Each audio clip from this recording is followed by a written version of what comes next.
마가복음 6장.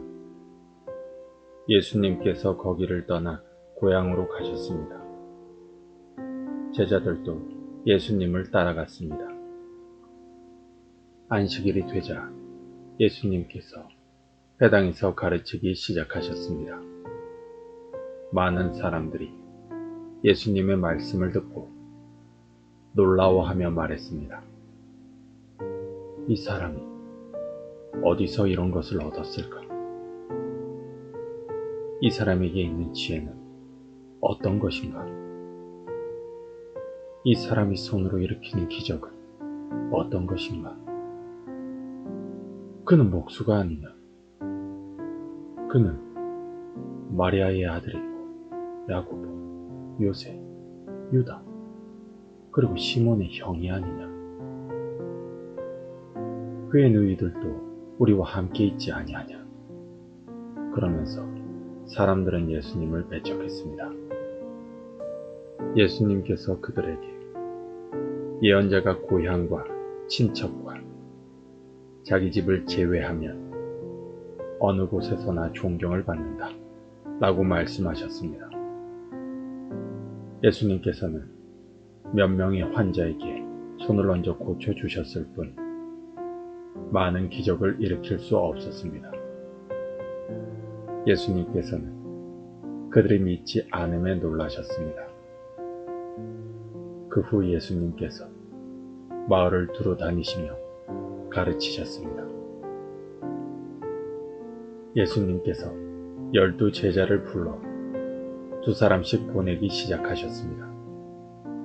그리고 그들에게 더러운 귀신을 쫓는 권세를 주셨습니다. 예수님께서 제자들에게 명하기를 여행할 때는 지팡이 외에 아무것도 가지고 다니지 말고 빵이나 가방도 가지지 말며 주머니에 돈도 넣고 다니지 마라 고 하셨습니다.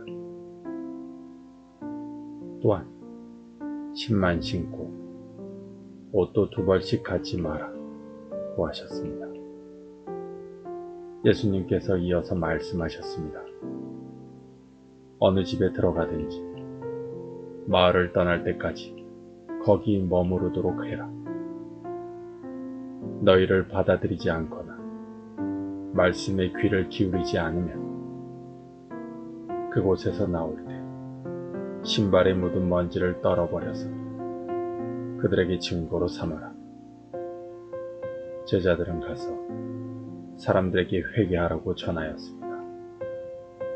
또 많은 귀신들을 쫓아내고 많은 환자들에게 기름을 부어 병을 고쳐주었습니다.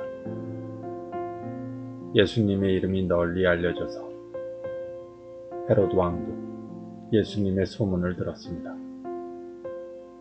사람들은 세례자 요한이 죽은 사람들 가운데서 살아난 거야. 그러니까 이런 기적이 그분에게서 나오는 거야 하고 말했습니다.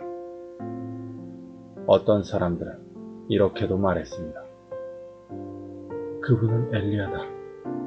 또 다른 사람들은 그분은 옛날에 있었던 예언자와 똑같은 예언자야 라고 말했습니다. 헤롯이 이런 소리를 듣고 말했습니다. 내가 목을 잘라 죽인 요한이 다시 살아났구나. 예전에 헤롯은 요한을 잡아오게 하여 감옥에 가두어 둔 적이 있었습니다. 이는 헤로디아와 관련된 일로 헤롯이 자기 동생 빌립의 아내 헤로디아를 아내로 삼아버렸기 때문이었습니다. 요한은 헤롯에게 자기 동생의 아내를 자기 아내로 삼는 것은 옳지 않습니다 라고 말하곤 하였습니다. 그래서 헤로디아는 요한을 미워하였습니다. 헤로디아는 요한을 죽이고 싶었지만 그럴 수 없었습니다. 그것은 요한이 의롭고 거룩한 사람이란 것을 아는 헤롯이 요한을 두려워했기 때문입니다. 그래서 요한을 살려두었습니다. 요한의 말이 듣기엔 괴로웠지만 그의 말을 즐겨 들었습니다. 그런데 요한을 죽일 수 있는 좋은 기회가 왔습니다. 자기 생일에 헤롯은 고관들과 천부장들, 갈릴리의 귀빈들을 초청해서 잔치를 베풀었습니다. 헤로디아의 딸이 춤을 춰서 헤롯과 잔치에 참여한 손님들을 즐겁게 해주었습니다. 그래서 헤롯 왕이 소녀에게 말했습니다. 내가 원하는 것을 말해라. 그러면 그것을 선물로 주겠다. 헤롯은 내가 무엇을 달라고 하든지 다 주겠다. 내 나라의 절반이라도 말이다. 하고 맹세하였습니다. 소녀는 자기 어머니에게 가서 무엇을 달라고 할까요? 하고 물었습니다. 그러자 어머니가 대답했습니다. 세례자 요한의 머리를 달라고 해라. 소녀는 즉시 왕에게 돌아가서 바로 이 자리에서 세례자 요한의 머리를 쟁반에 담아주세요 하고 요청했습니다. 왕은 매우 괴로웠지만 자기가 한 맹세 때문에 그리고 잔치에 참여한 손님들 때문에 소녀의 요청을 거절할 수 없었습니다. 왕은 곧바로 시위대 군인을 보내 요한의 머리를 가져오라고 했습니다. 군인은 가서 감옥에 있던 요한의 머리를 잘랐습니다.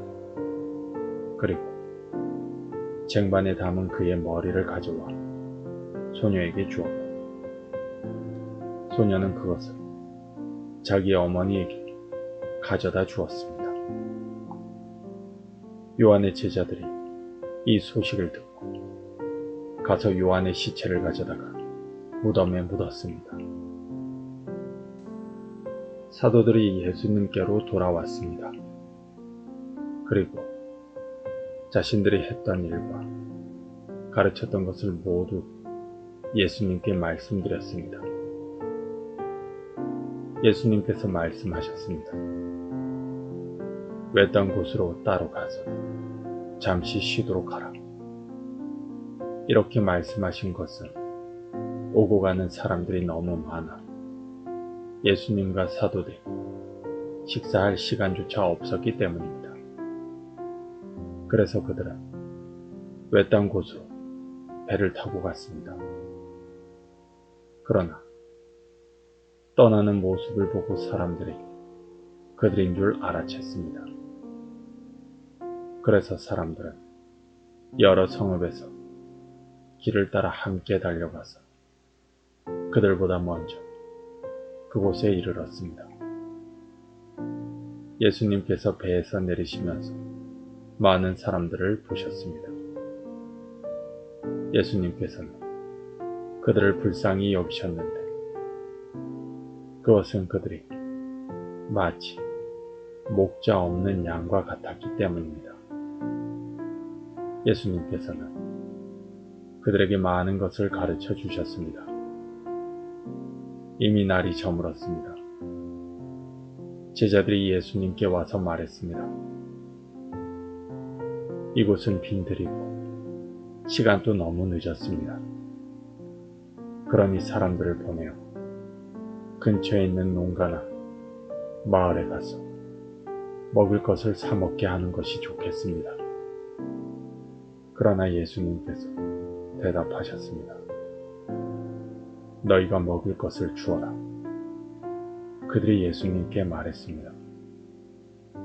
그러면 우리가 가서 200데나리오너치의 빵을 사서 먹이라는 말씀이십니까? 예수님께서 그들에게 물으셨습니다. 너희가 가진 빵이 얼마나 되는지 가서 알아보아라. 그들이 알아보고 나서 말했습니다. 빵 5개와 생선 2마리가 있습니다. 예수님께서 사람들에게 무리를 지어서 풀밭에 앉으라고 하였습니다. 사람들은 100명 혹은 50명씩 때를 지어 앉았습니다. 예수님께서 빵 5개와 생선 2마리를 들고 하늘을 우러러 보시며 감사 기도를 드리셨습니다. 그리고 제자들에게 빵을 떼어서 나누어 주도록 했습니다. 그리고 생선 2마리도 나누어 주셨습니다. 모든 사람들이 배불리 먹었습니다. 제자들은 12광주리에 남은 빵 조각과 물고기를 거두어 드렸습니다. 빵을 먹은 남자 어른은 5,000명이었습니다. 예수님께서 제자들에게 배를 타고 호수 건너편에 있는 벳세다로 먼저 가 있으라고 말씀하셨습니다. 그동안에 예수님께서는 사람들을 집으로 보내셨습니다. 사람들을 보내신 후 예수님께서는 기도하러 산에 올라가셨습니다. 밤이 되었는데 배는 여전히 호수 위에 있었고 예수님께서는 홀로 무태 계셨습니다. 바람이 불어와 제자들이 노를 젓느라고 애를 쓰고 있었습니다. 이 모습을 보시고 예수님께서 새벽 3시에서 6시 사이에 호수 위를 걸어오셨습니다. 그리고 제자들을 지나쳐 가시려고 하셨습니다. 제자들이 예수님께서 호수 위를 걸으시는 것을 보고 유령이라고 생각하여 비명을 질렀습니다. 그것은 그들이 모두 예수님을 보고 무서워했기 때문입니다. 예수님께서 즉시 그들에게 말씀하셨습니다. 안심해라. 나다. 두려워하지 마라. 예수님께서 배에 오르시자 바람이 가라앉았습니다. 그래서 제자들은 크게 놀랐습니다.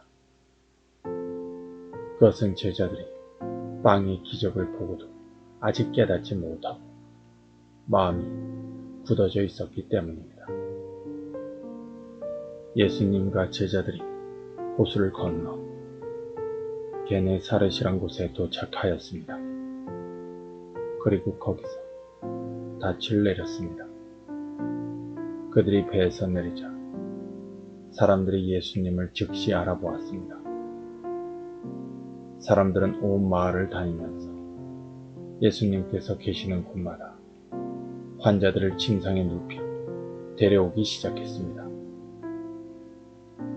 예수님께서 마을이든 읍내이든 농촌이든 어디에 가시든지 사람들은 병자들을 시장에 데려다 놓고 예수님의 옷깃이라도 만질 수 있도록 간청했습니다. 예수님을 만진 사람들은 모두 병이 나았습니다.